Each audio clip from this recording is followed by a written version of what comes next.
Namah Shivaya. Om Namah Shivaya. Hari Om. Pushadantabhid. It means the one who broke the teeth of Pusha, who is one of the 12 Adityas.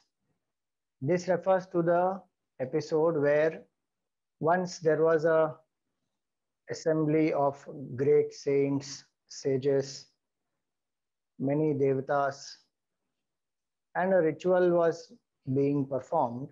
So for that yajna, the saints and sages had assembled, the devatas had come, and when Lord Shiva came, everybody welcomed him, received him. They were very happy that Lord Shiva and Sati, both of them have come there. So they all offered their prostrations to him. They were praising the Lord. And Bhagavan went and sat in a place, and as per his directions, everybody sat down. At that time, Daksha, who is his father-in-law, entered that place. When Daksha entered, all the devatas, the saints and sages, everybody greeted him, prostrated to him. But Lord Shiva did not get up. And Daksha was very furious at this. He did not even know the intention of Lord Shiva. And Lord Shiva had no intention of insulting Daksha. He did not get up because he felt that as the creator, sustainer, and destroyer of the whole universe, he does not have to get up to receive Daksha, who is only the son of Brahmaji. It was not out of arrogance, it was not out of an intention to insult Daksha, it was as per protocol. But Daksha felt insulted. Because Daksha was arrogant, Daksha did not have the clarity of thought and he took it personally. In fact, what was intended was his good, because if Bhagavan gets up, then that Daksha would have many other consequences to face. So Bhagavan did not get up and Daksha felt very insulted and he started abusing Lord Shiva. He said, all gods, saints, seers, rishis, they all have got up and they have greeted me, and you are sitting so arrogantly surrounded by your ghosts and goblins. Most inauspicious you are. You live in the cremation grounds. You are always intoxicated. You are wearing the mala of skulls. You don't have proper clothes. You are ignorant. You don't know the tradition. You have insulted this great culture. And so he said, I outcast you, that you will not be welcome in any yajna and you will not receive the share of the yajna offerings. He said, I outcast you from all the varnas. You are devoid of any race, any birth. You will not receive any yajna offerings. And why Daksha was insulting in this way? Some of the devatas there, they started laughing. Pusha, one of the 12 Adityas, he started laughing. Bharga, he was also joining them. Now the story is quite long, but to cut it short, to insult Lord Shiva specifically, Daksha organized another yajna where he did not call Lord Shiva, he invited everyone else.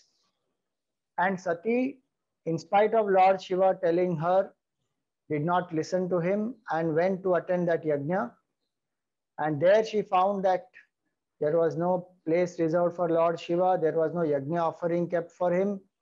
And so in that anger, she immolated herself. Lord Shiva was very angry that Sati immolated herself, and he created Veerabhadra and Bhadrakali.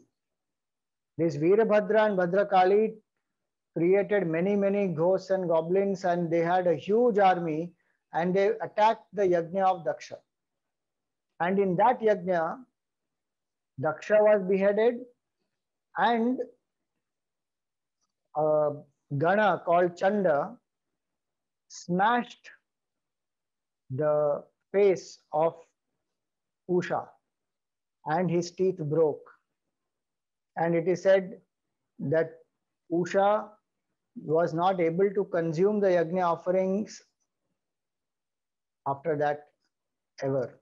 So he has to make all the yajna offerings into liquid and he can only drink. There are no teeth, he doesn't have any teeth.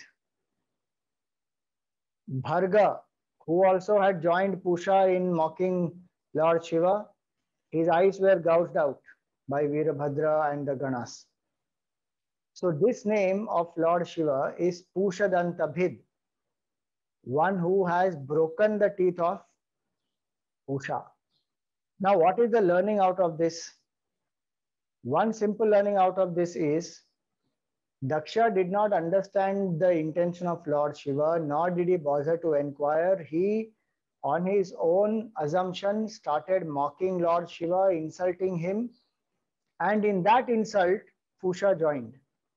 So even Pusha behaved, and hence Pusha also was irresponsible. Without knowing the intentions, he also branded Lord Shiva and he joined Daksha in making fun of Lord Shiva. As a result, he got the karma phala, his teeth were broken. So the point to understand here is simple. We should not assume things. We should find out. And also, when the Supreme Lord himself is being mocked by somebody, in their arrogance, they are mocking the Lord.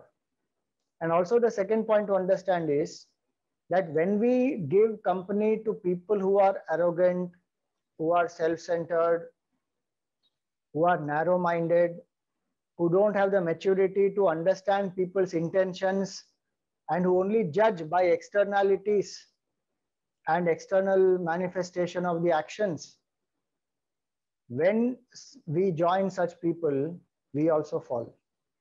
So we must be very careful and alert to know clearly what is an insult and what is humor. There is a very thin line.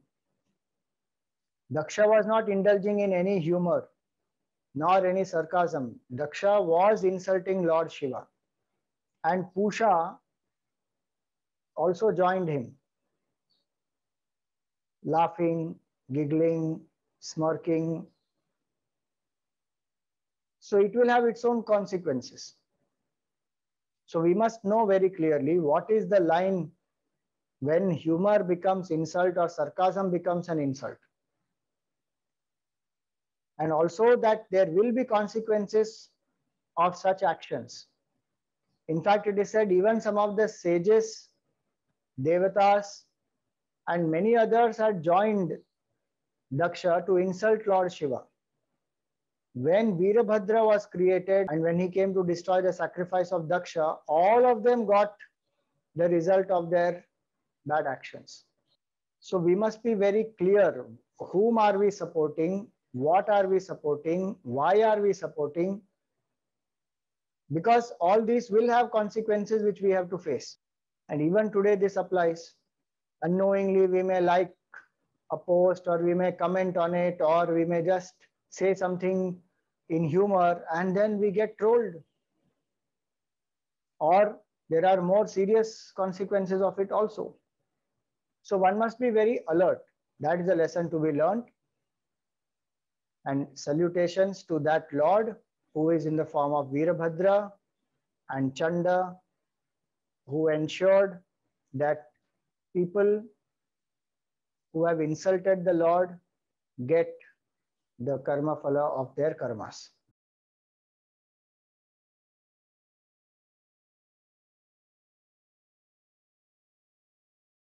Om Namah Shivaya. Om Namah Shivaya.